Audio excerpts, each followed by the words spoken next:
Assalamualaikum warahmatullahi wabarakatuh. Jumpa lagi dengan Ibu Nurhayati dalam pembelajaran biologi.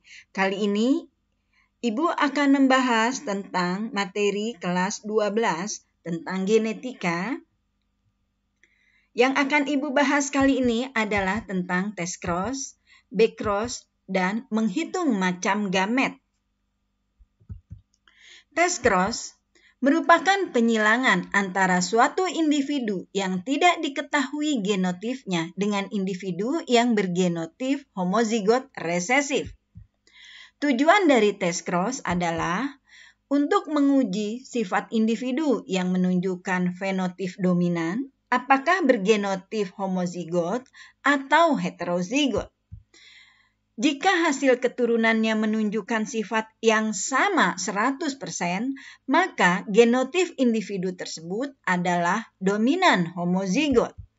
Jika hasil keturunannya menunjukkan sifat yang berbeda-beda, maka genotip individu tersebut adalah dominan heterozigot.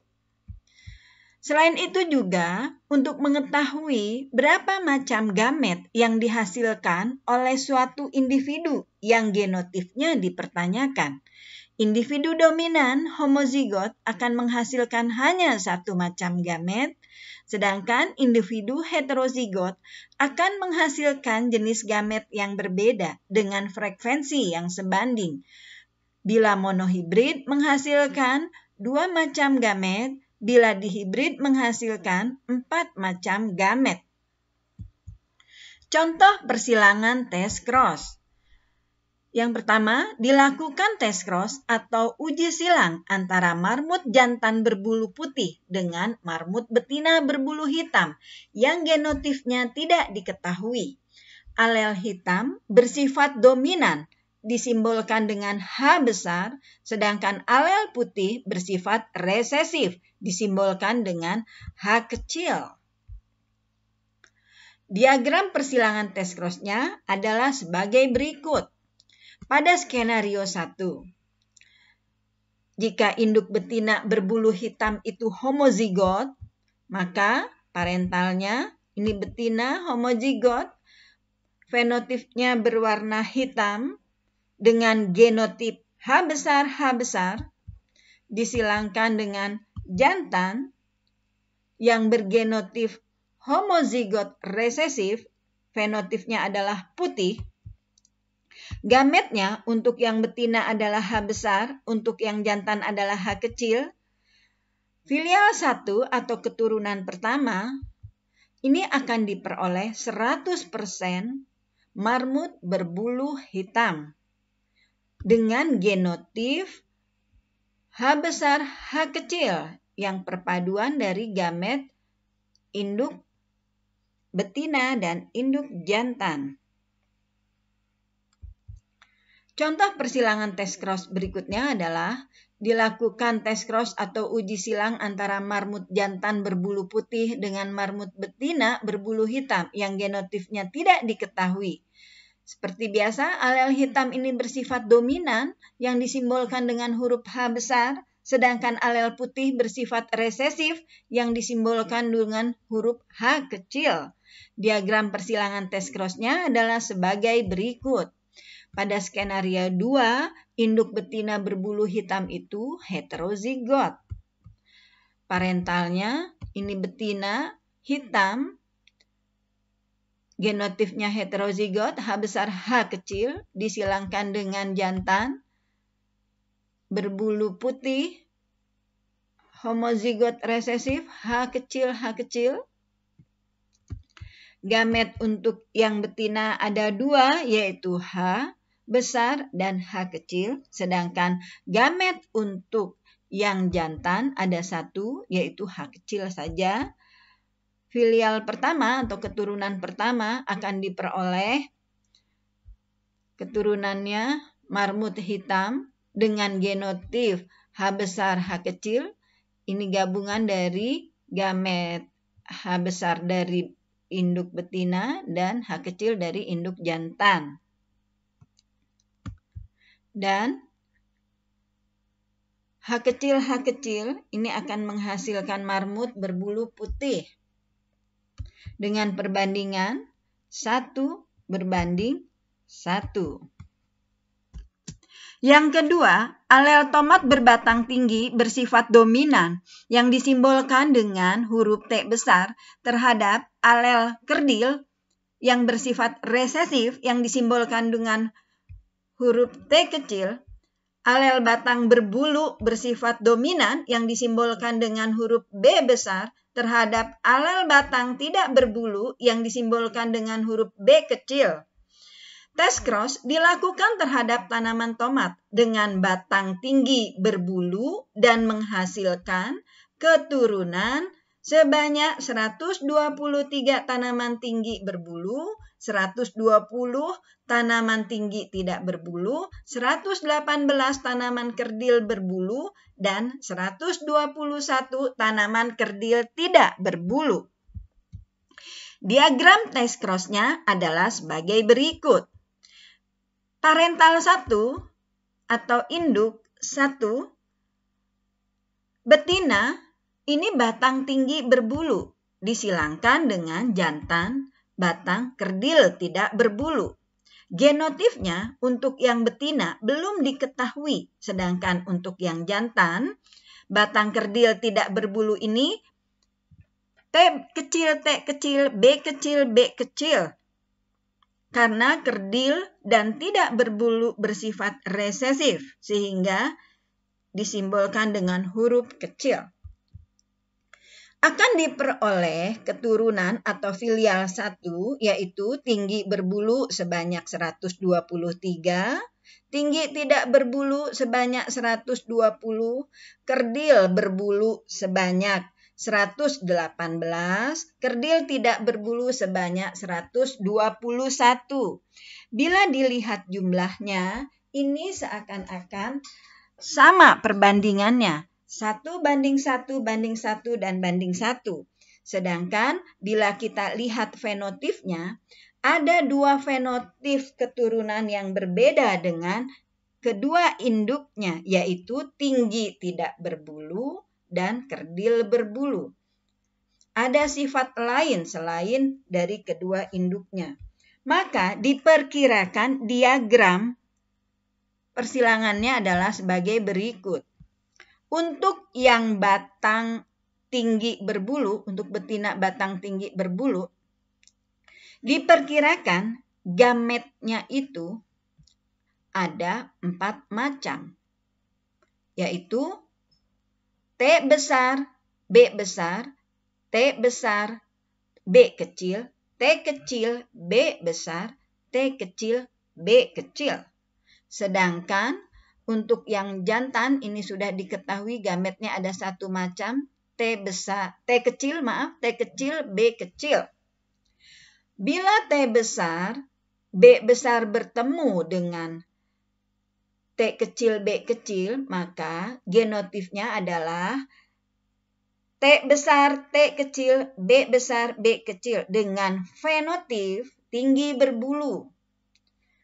Perbandingannya 1, bila gamet T besar, B kecil bertemu dengan T kecil, B kecil, maka genotipnya adalah T besar, T kecil, B kecil, B kecil dengan fenotip tinggi tidak berbulu dengan perbandingan 1. Bila gamet T kecil, B besar bertemu dengan T kecil, B kecil, maka genotipnya adalah T kecil, B besar, B kecil dengan fenotip kerdil berbulu. Bila gamet T kecil, B kecil bertemu dengan T kecil, B kecil, maka genotipnya adalah T kecil, B kecil, B kecil. Ini fenotipnya kerdil tidak berbulu dengan perbandingan 1. Maka sudah bisa dipastikan genotip dari tomat batang tinggi berbulu ini yang betina adalah T besar, T kecil, B besar, B kecil. Dari genotip ini diperoleh 4 gamet ini. T besar B besar, T besar B kecil, T kecil B besar, T kecil B kecil.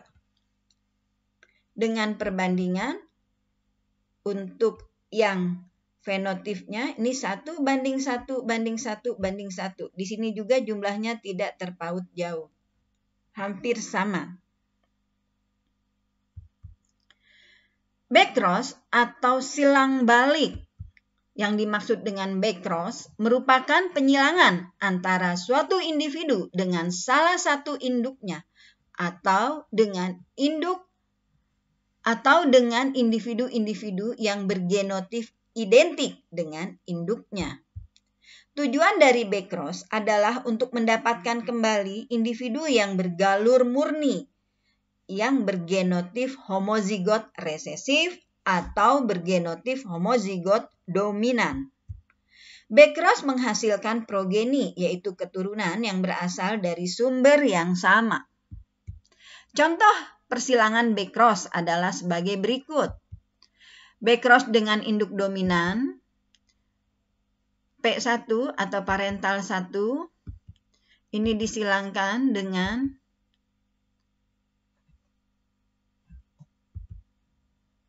contohnya ini tanaman tinggi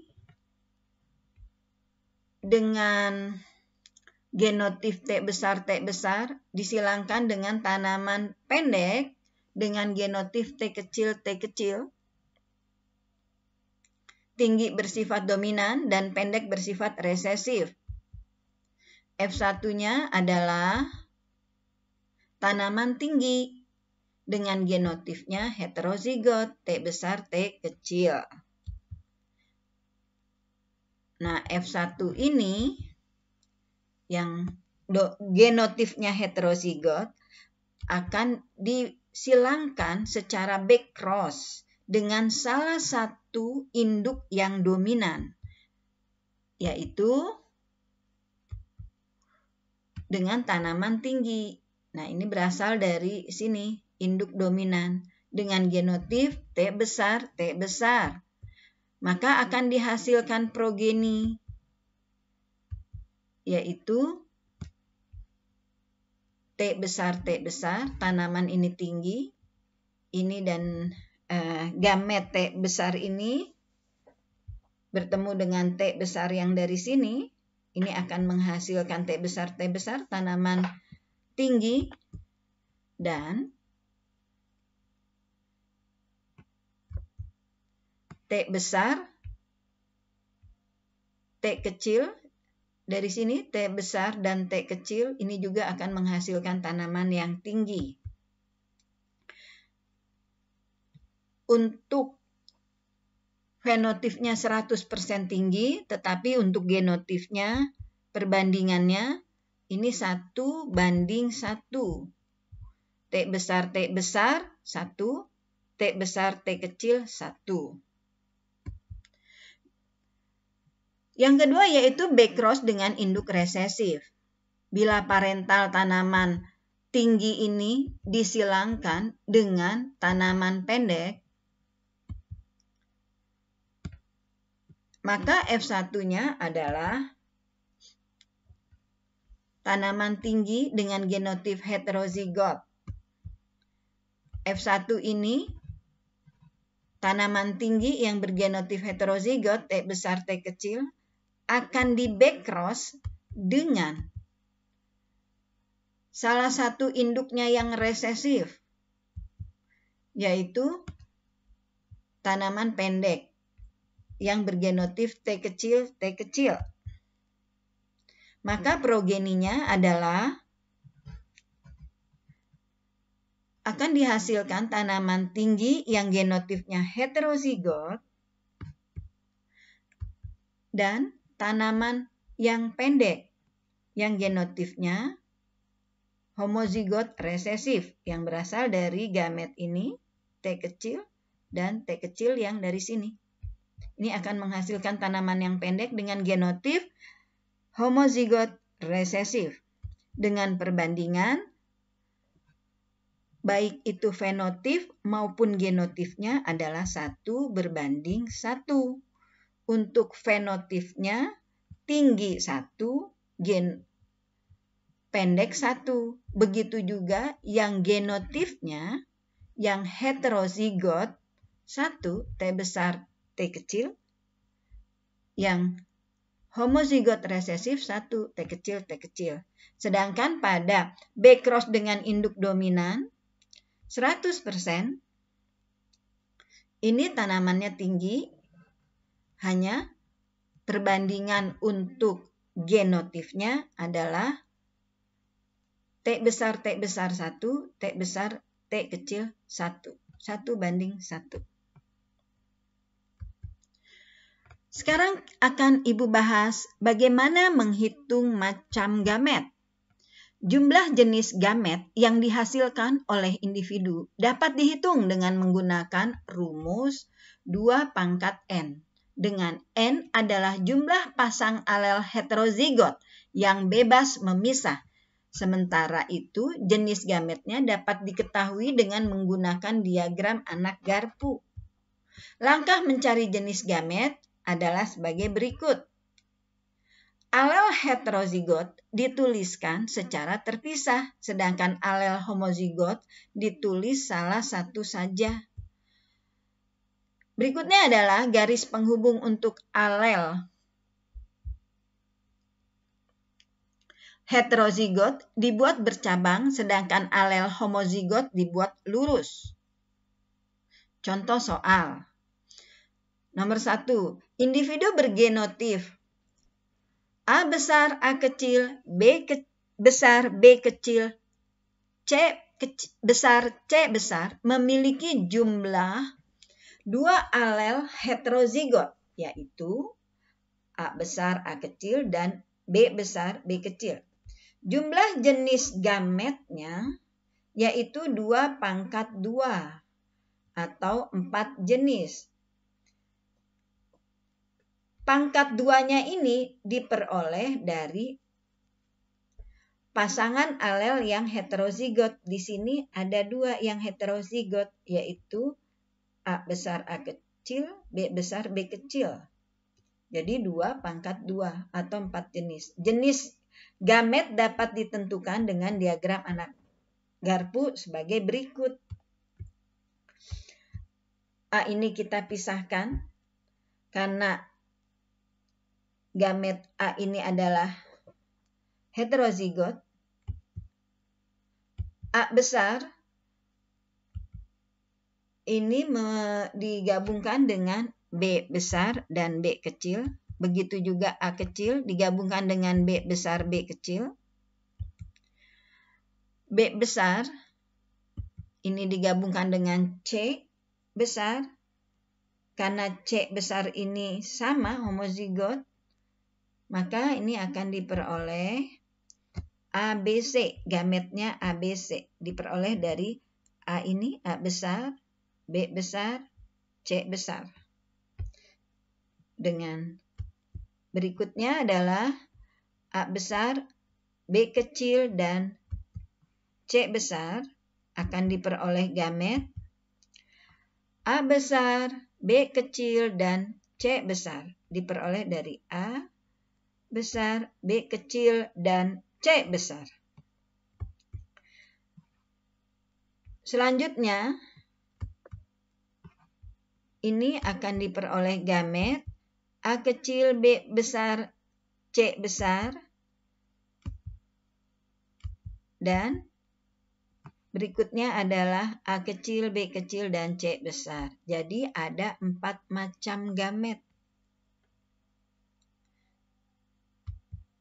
Hubungan antara jumlah sifat beda dengan jumlah kemungkinan genotip dan fenotip pada F2 adalah sebagai berikut. Coba kalian perhatikan tabelnya berikut ini. Bila jumlah sifat bedanya 1, maka jumlah macam gametnya 2/1, berarti 2. Jumlah macam genotipnya adalah 3. Genotip pada F2 kemungkinan fenotipnya adalah 2. Kemungkinan perbandingan fenotip F2 adalah 3:1.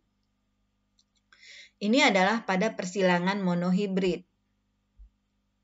Misalnya, bunga merah disilangkan dengan bunga putih bila merah itu adalah dominan, putih resesif. Bila akan diperoleh macam genotipnya itu 3, yaitu M besar, M besar, M besar, M kecil, M kecil, M kecil. Sedangkan untuk fenotipnya 2, yaitu merah dan putih dengan perbandingan merah 3, putih 1 pada F2. Begitu juga untuk persilangan dihibrid, macam gametnya itu 2/2, yaitu 4. Jumlah macam genotipnya ada 9.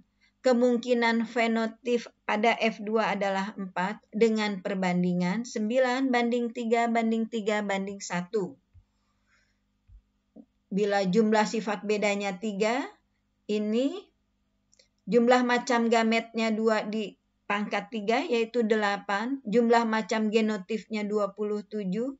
Kemungkinan fenotip F2 adalah 8 dengan perbandingan 27:9:9:9:3:3 dan banding 1. Demikian seterusnya. Jadi jumlah sifat beda ini N, disimbolkan dengan huruf N. Rumusnya jumlah macam gamet 2/N. Untuk jumlah macam genotip rumusnya 3/N, kemungkinan fenotip 2/N, dan perbandingan fenotip pada F2 3N.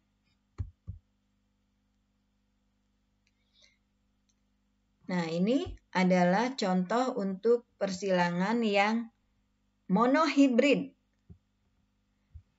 Tanaman tinggi dan tanaman pendek disilangkan. Ini perbandingan F2-nya.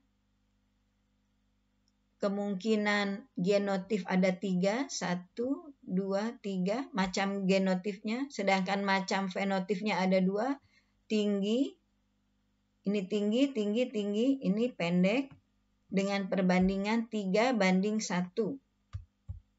Ya, tinggi dan pendek dengan perbandingan 3:1. Di sini sesuai dengan rumusnya.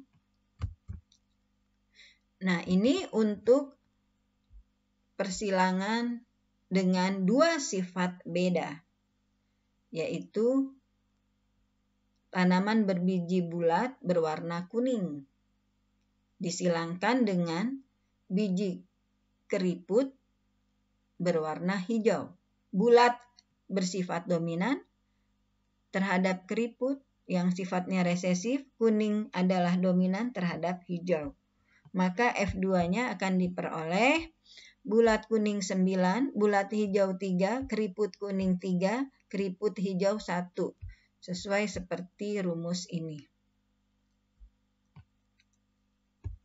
Demikianlah penjelasan yang bisa Ibu berikan. Semoga bermanfaat. Terima kasih. Assalamualaikum warahmatullahi wabarakatuh.